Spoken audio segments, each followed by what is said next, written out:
Salut à tous, alors c'est Frédéric Delavier. Alors ce soir je voulais faire une petite vidéo suite à une question qu'on m'a posée sur mon YouTube. Alors on m'avait posé la question pourquoi les hommes n'ont pas de queue. Alors c'est une question qui peut paraître simple, simpliste, mais qui a quand même du sens. Alors je vais essayer de répondre à cette question parce qu'au niveau évolutif, c'est pas con de se la poser. Pourquoi l'homme n'aurait pas de queue, hein, ça paraît... pourquoi l'homme n'a pas de queue? Alors, c'est une évidence, on n'a pas de queue, mais pourquoi? Alors, c'est simple, hein, c'est relativement simple, hein. Alors, euh, tout d'abord, la queue a plusieurs fonctions dans la nature, hein. J'ai pris mes petites notes. Elle a une fonction principale que l'on peut voir chez les quadrupèdes, comme les chevaux, les vaches, hein, tous ces animaux, ces grands ruminants, hein, qui passent leur temps à manger dans de vastes savanes, même certains animaux qui vivent en forêt aussi, hein. Donc ces animaux-là mangent sur un quatre pattes, et puis comme ils mangent beaucoup, ils chient beaucoup, ils font caca, et donc ils ont besoin d'avoir une queue, comme ils sont à quatre pattes, hein, pour protéger leur anus qui se trouve à l'extérieur. Alors j'ai pris une petite photo de vache, là je vais essayer de la trouver, hein, voilà, hein, tout en marrant, hein, vous voyez, on a une vache ici, et puis on voit bien que la photo protège l'anus, hein, l'anus de la vache, mais protège aussi les organes génitaux des vaches, hein, des parasites, hein, tout ça, donc c'est pour éviter justement d'avoir des parasites, des mouches qui viendraient pondre dans cette zone, hein, et protéger les muqueuses de la rentrée de parasites, parce que les muqueuses c'est relativement fragile, hein, pour protéger des mouches, des parasites. Donc protéger l'anus et protéger les organes génitaux des femelles, les mâles ayant en général les organes génitaux plutôt sous le ventre, donc avec les couilles qui pendent, et puis le sexe dans un fourreau maintenu sur la sangle abdominale, le début de la sangle abdominale. Alors que chez l'homme, comme on est passé en position verticale, on n'a plus ce fourreau typiquement typique des quadrupèdes, hein. Comme vous voyez les chiens, hein, ils ont une espèce de fourreau avec le sexe. Maintenant, le sexe est mis à pendre, ça ne servait plus à rien d'avoir ce fourreau.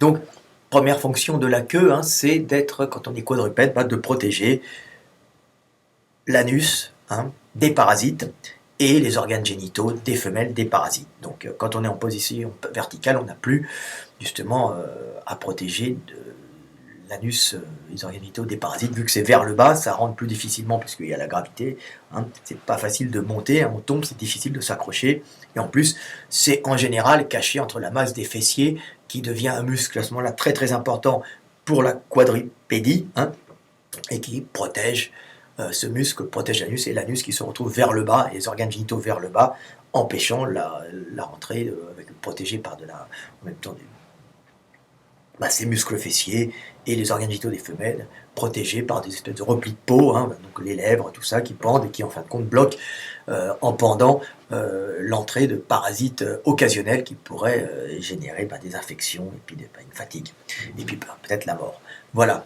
Donc voilà l'avantage de la queue, elle n'a plus tellement d'avantages en position verticale. Alors les queues ont aussi une importance pour l'équilibre, hein, comme on peut le voir chez les chats quand ils sautent, hein, même chez les dinosaures, mais il n'y en a plus. Même par exemple chez les kangourous, où la queue sert de balancier, hein, quand ils courent, ils sont bipèdes, hein, mais pas la même bipédie que nous.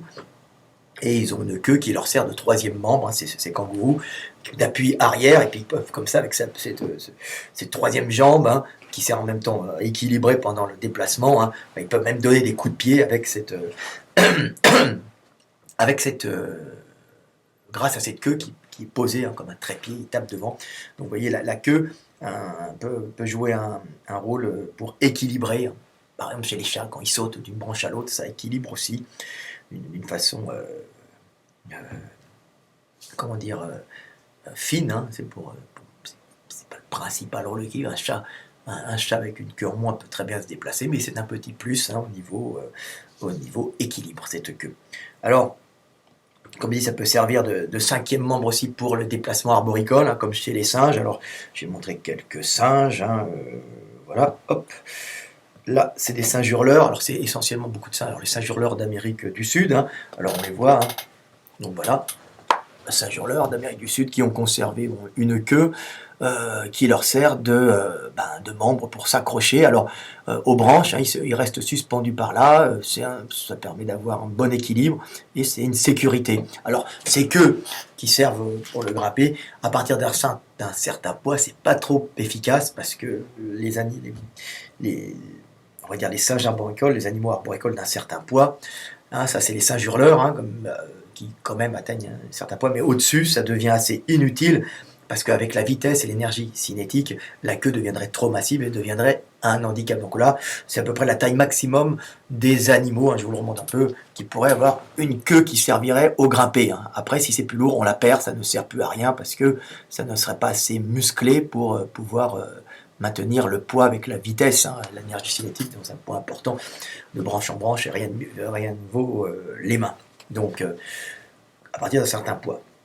Donc voilà, là c'est les singes hurleurs, il faut savoir que ces queues sont particulières parce qu'elles sont dépourvues de poils au bout et elles ont une espèce de nervures, c'est nervuré, hein, c'est des espèces pas de nervures, de forme un peu comme des pneus, hein, pour permettre une meilleure adhérence aux branches, hein, c'est très typique de ces animaux qui se déplacent dans les arbres jusqu'à un certain poids. Alors les gorilles, les grands singes, en général, n'en ont pas. Alors, ce sont nos cousins, mais nos ancêtres devaient aussi avoir perdu leur queue, parce que quand on commence à avoir un certain poids dans les arbres, la queue devient assez inutile, et au sol, comme on passe son temps à se déplacer, à s'asseoir, la queue sur les fesses devient un handicap. Hein. Donc c'est pour ça que les singes qui ont quand même un début de bipédie, hein, c'est pas la bipédie humaine, comme je dis tout le temps, qui est une bipédie culturelle qui s'est fait du jour au lendemain, mais ils ont quand même la possibilité d'être des fois debout, hein, donc en étant des fois debout et en s'asseyant sur les fesses, en nourrissant bébé assis sur les fesses, la queue devient un peu un handicap, on risque de l'abîmer, de la casser, donc ça devient moins utile. Puis quand on est en bipédie totale, plus besoin de queue, car les organes génitaux sont directement protégés, cachés dans les muscles fessiers qui, eux, se sont développés, hein, donc les organes génitaux femelles et l'anus. Donc voilà pourquoi l'homme n'a pas de queue et ça ne lui servirait à rien. Alors toutes les BD, tous les films, on voit des super-héros avec des queues, c'est tout simplement du délire de dessinateur, du délire d'auteur de SF. Hein. C'est très marrant, mais ça n'aurait aucune fonction vu notre système de locomotion bipède total, hein, et vu que notre anus et que les organes vitaux de nos femelles sont cachés. Voilà. Alors maintenant, on peut s'essuyer, on a des WC, on a des papiers, on a tout ce que... Donc, on n'a même plus besoin d'avoir une protection, parce que c'est vrai que toutes les matières fécales peuvent attirer des vers, hein, qui viennent manger ça dedans, des bactéries, c'est pas le top. Hein. Donc voilà, donc je montre un peu quand même qu'il reste chez nous les hommes des queues vestigiales, on appelle le coccyx, hein, vous voyez, hein, ce sont des vertèbres, hein, vous voyez la queue, vous avez le sacrum, hein, les vertèbres lombaires, hein, le sacrum qui en fin de compte tout simplement, vous les voyez ici, regardez les vertèbres lombaires, c'est une autre vertèbre, ça ressemble à une vertèbre, mais c'est une vertèbre qui est enchâssée, c'est plusieurs vertèbres, vous voyez, il y en a une, 2, 3, 4, 5, 6, attendez, je calcule 1, 2, 3, 4, 5 ou 6, ça varie. Hein. Ça peut varier d'un individu à l'autre, qui sont soudés les unes aux autres, c'est des vertèbres qui sont soudées les unes aux autres, et puis à la fin, on se retrouve avec notre petite queue vestigiale, hein, vous voyez, avec 1, 2, 3 petits morceaux de vertèbres, hein, et qui représentaient, qui sont les restes d'une queue que nos ancêtres, nos lointains ancêtres, avaient et qui n'a plus aucune fonction. À partir du moment où nous avons eu un certain poids, nous avons été nos ancêtres étaient des primates anthropoïdes, des singes. Nous sommes des singes. L'homme est un singe, mais les singes ne sont en aucun cas des hommes. C'est pour les religieux qui m'écouteraient.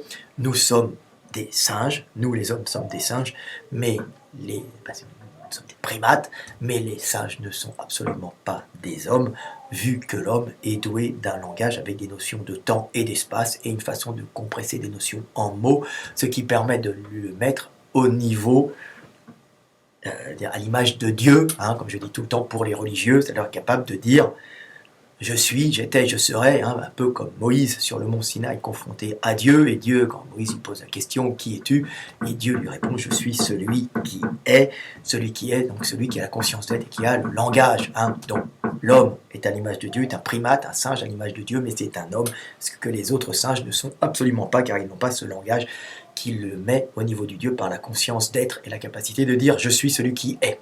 Un peu de théologie, ça fait du bien dans de l'évolution, hein, pour réconcilier les croyants et les purs scientifiques qui seraient non-croyants. En vérité, tout est lié. Hein, si on regarde bien les religions, même le bouddhisme de base, pas le bouddhisme, l'hindouisme de base, c'était en vérité une étude des forces cosmiques qui régissent le monde et qui étaient symbolisées par des dieux, des déesses, tout simplement. Bon, après, ça a été repris d'une façon un peu pas sympa par les castes dominantes pour mater les mecs en dessous. Donc c'est tout le temps comme ça, les religions partent d'un bon sentiment et finissent par être utilisées par des castes dominantes pour mettre à l'amende les plus petits et les plus cons, hein, pour dominer, qu'une minorité domine une majorité, hein, comme Rousseau l'avait très bien vu. Hein. Donc voilà, parce que j'ai écouté Rousseau hier, la vie de Rousseau, de Villemavre, un truc comme ça. Donc voilà, vous avez une vertèbre, hein, vous voyez, vestigiale de queue. Alors on retrouve chez certains petits-enfants, justement, ces queues. Hein. Alors je vais vous montrer ça un peu. Je vais vous montrer ça sur mon iPad. Alors on retrouve bien sûr... Alors là, c'est un Chinois, un homme chinois, à qui il reste une queue. Alors ça n'a rien de porno, hein, ce n'est pas un sexe qui est tenu dans la main par une infirmière dans un film porno, non, non. C'est un Chinois et c'est un médecin qui montre la queue vestigiale d'un monsieur à qui il lui reste une queue. Alors c'est un truc qui est relativement fréquent, c'est opéré facilement, on voit souvent ça. Alors je vous montre un autre, en général c'est plus petit, là vous avez un petit Indien, je pense que c'est un petit Indien, à qui il reste une queue, hein, voilà. Voilà, voilà. Vous voyez, le petit garçon, hein, une queue vestigiale, ça arrive. C'est quelque chose qui n'est pas très fréquent, mais qui arrive. Alors j'ai un marteau à côté de moi, j'ai le voisin qui plante des clous. Donc voilà, vous voyez, on reste quand même. Alors bon, c'est-à-dire qu'au niveau génétique, sur le plan, on a un plan d'ensemble génétique, et à côté de ce plan d'ensemble, grosso, je ne suis pas généticien, mais je vous fais un cours basique, primaire, ben vous avez, à côté de chaque brique qui sont là, vous avez on va dire, codés dans notre ADN, nous avons des parties qui servent à l'accélération, au ralentissement de la croissance cellulaire, de la croissance de certaines parties de l'organisme.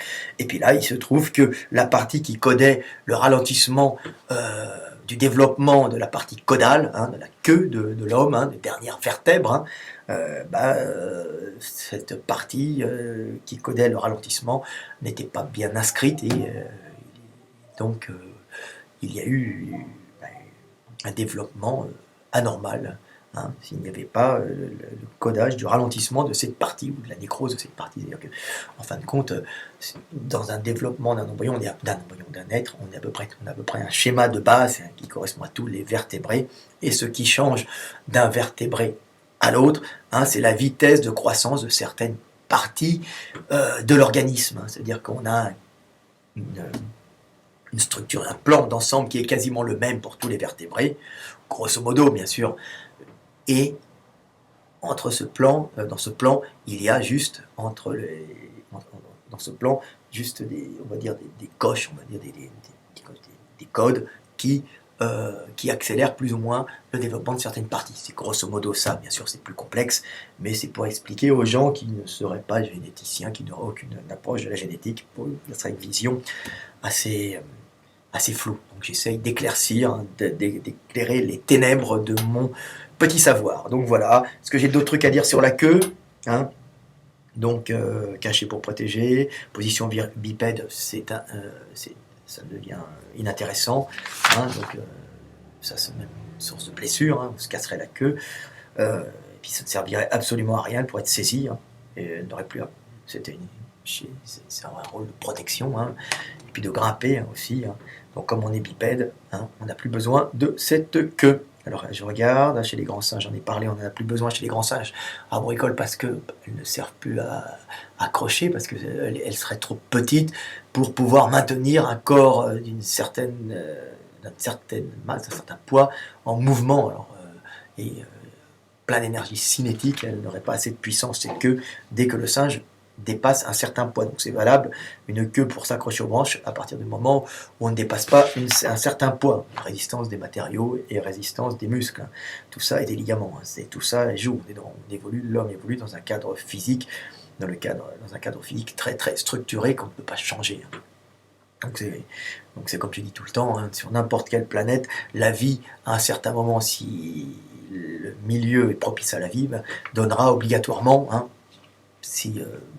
donnera obligatoirement un être bipède doué de conscience, car c'est le cadre physique hein, du monde qui va donner ça. On ne peut pas arriver à un être conscient sans avoir une forme humanoïde avec libération des mains, passage peut-être dans les arbres, bien qu'on peut peut-être devenir intelligent en passant de la quadripédie totale à la bipédie, ce qui serait quand même plus problématique, parce que le redressement à ce moment-là se ferait comme les dinosaures l'ont fait, hein, mais sans pouvoir voir les membres inférieurs, parce que on passe de quadripède à bipède, il faut d'abord monter dans les arbres, parce que ce qui donne le langage, comme je dis tout le temps, c'est la libération des mains, mais aussi la possibilité de les voir pour indiquer des directions, et donc indiquer à ce moment-là d'où je vais, où je viens, donc indiquer des notions de temps, et ensuite pouvoir mettre des sons hein, sur ces gestes, hein, je viens, je vais, hein, et on enlève les gestes, il nous reste les sons, et à ce moment-là on peut parler avec des notions de temps, ce qui nous permet de communiquer, à ce moment-là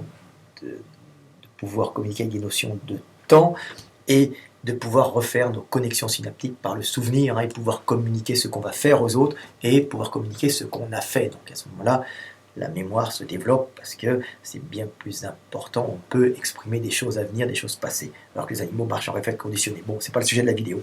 Donc voilà à peu près. Est-ce que j'ai d'autres trucs à dire? Ben non, c'est à peu près tout, hein. J'ai Amérique du Sud, voilà. Ben voilà, petite vidéo sur les queues. J'espère que ça vous a un peu éclairci l'esprit. Et puis c'est pas bête du tout hein, de parler de la queue, d'essayer de comprendre le monde, ne serait-ce qu'on par la queue. Hein. Bon, ben la prochaine fois, bon, je sais pas de quoi je parlerai, mais c'était la petite vidéo de reprise. Allez, à bientôt!